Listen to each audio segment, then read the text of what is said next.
Radhe Krishna, Shri Gurubhyo Namaha, Srimate Ramanujaya Namaha. Welcome to the Bhakti Secret episode number 17. Thirukkolur Penpillai's Bhakti Secrets continue to cleanse our hearts and souls.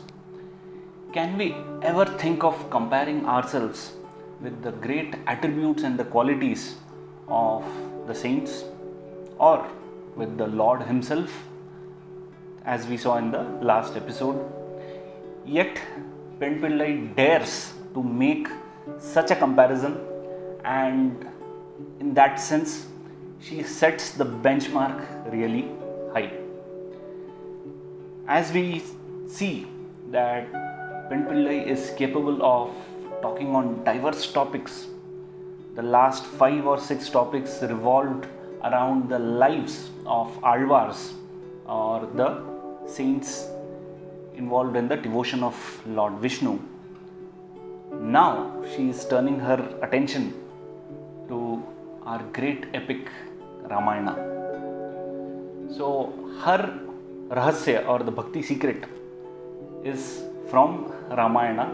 The statement which she says to Swami Ramanuja is, "Did I give directions like Kabandan?" Kabandan is a character in Ramayana, but his story or this particular incident is not widely found in the Ramayana discourses. So his character is very minuscule in the overall framework of Ramayana to even merit a discussion.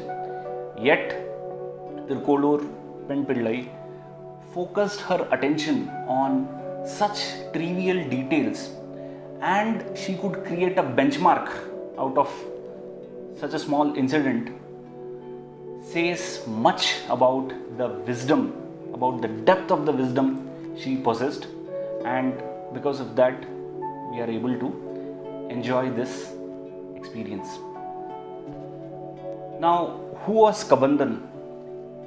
What directions he gave, and to whom did he give these directions? That is going to be the topic of today's Bhakti Secret discussion.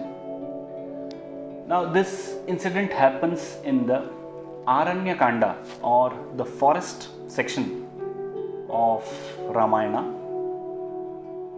Sita Mata is kidnapped by Ravana. Now Rama and Lakshmana are wandering in the dense forests looking for some clues. Now they have no clue in which direction to go, where Sita Mata went, who took her. They are just wandering in those dense forests, almost lost. They don't know what is the next step which they need to take.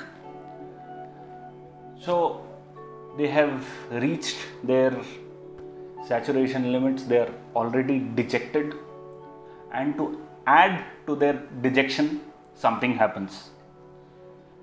So there is a huge pair of arms coming out of nowhere, and it grabs Rama and Lakshmana in each of its arms. Why I say it's a creature, we'll come to know. Now, when they are further disturbed, they don't lose their presence of mind, and immediately they take their weapon and cut off those arms which was holding them, thereby they free themselves. And then they go to look for the source. They are able to see a strange creature. So this creature was Kabandan. So when they see, they are totally surprised by the look of that creature.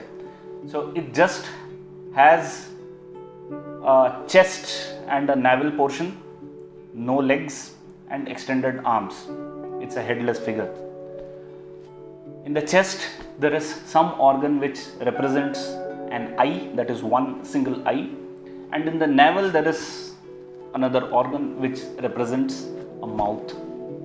So you can imagine some the strange creature from those animation movies.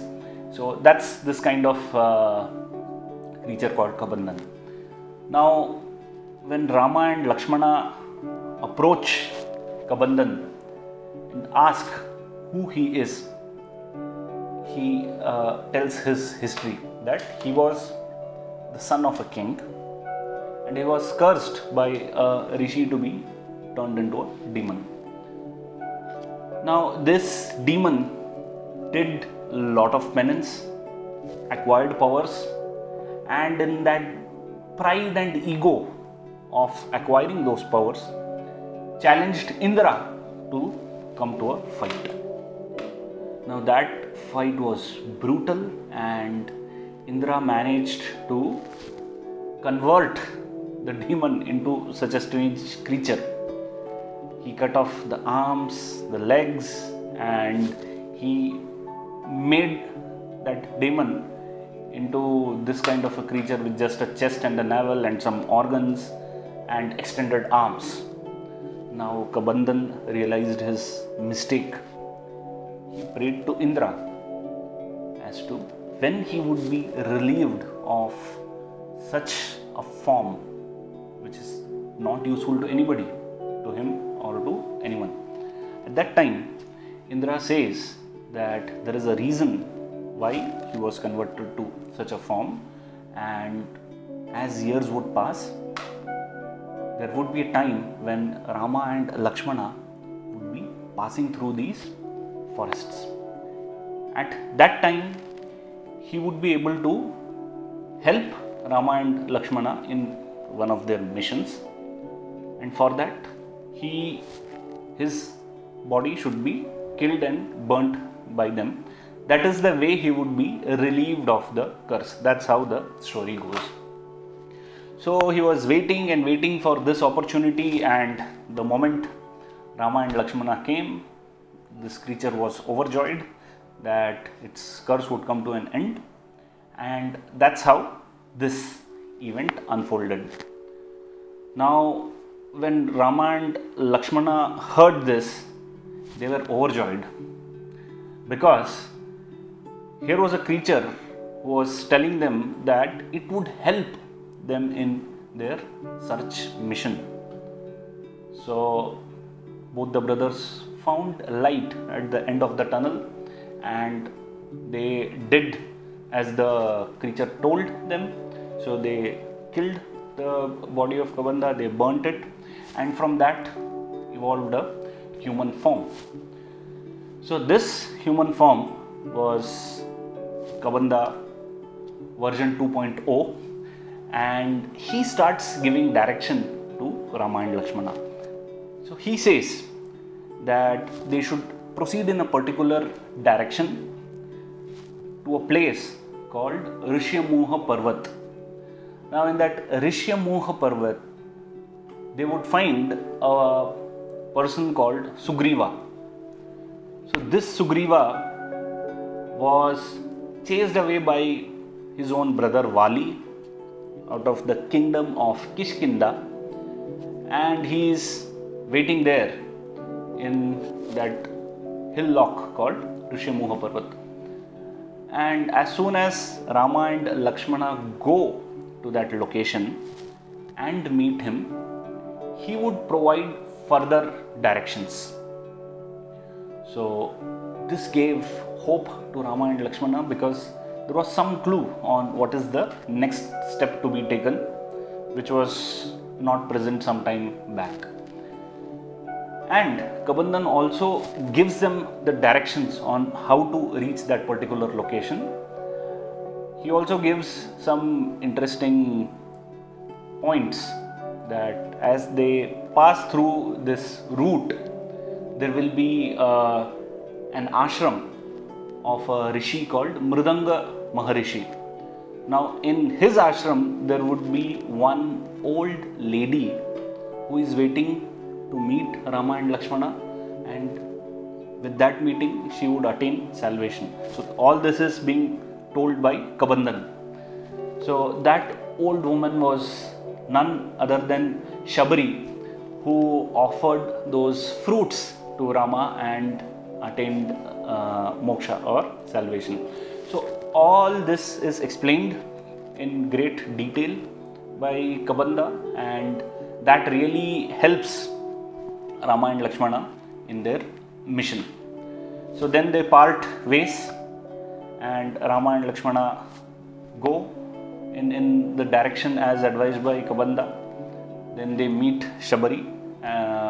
They taste those fruits called bear, Shabari ke bear as it is called, and they give moksha or salvation to Shabari, and then they proceed towards Rishimuha Parvat, where they meet Sugriva, and then they meet Hanuman, and that goes the story of Ramayana.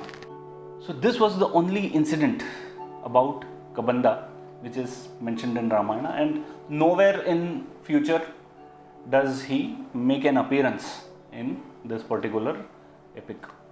So what is the learning for us from Kabanda's story?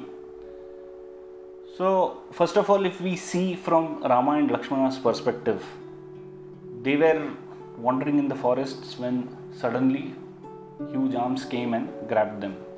So similarly, when we are proceeding in our journey of life, there can be many arms, many unknown arms, which comes and grabs us, just like COVID did in this last year.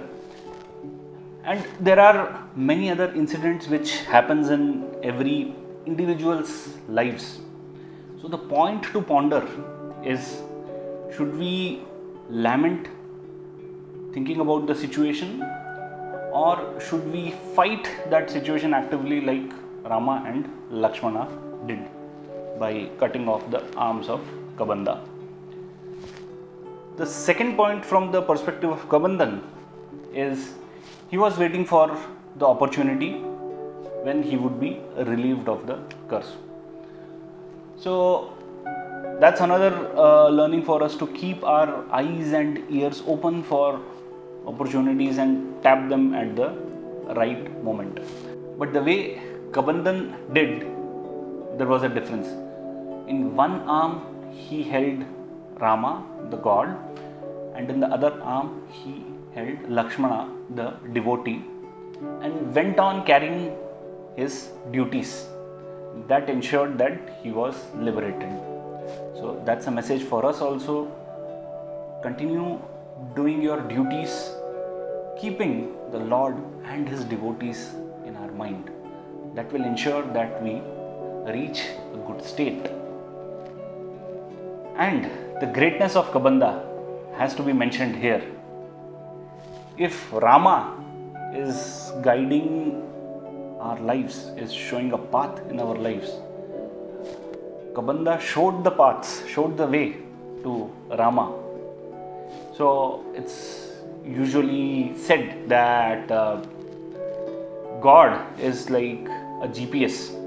So GPS is, in that sense, it is abbreviated as God Positioning System, where God is there to show the way in our lives.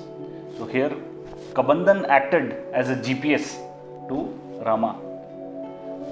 And such a beautiful comparison about Kabandan could not be possible unless it was Thirukkolur Penpillai who recognized this particular incident and made it a point to create a benchmark statement out of it.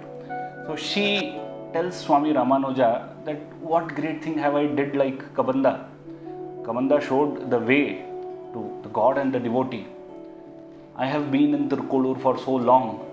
I don't recall showing even the way to the temple to the devotees or people present here. So where is Kabanda and where am I? So that was her benchmark. So that is the story of Kabanda, a very small one, but it has a lot of positive messages for us. The spirit of service is the core message from Kabanda's story. So that was all from us in this Bhakti Secret 17. So stay blessed, stay devoted, and stay tuned for the next episode. Till then, Radhe Krishna, Shri Gurubhyo Namaha, Srimate Ramanujaya Namaha.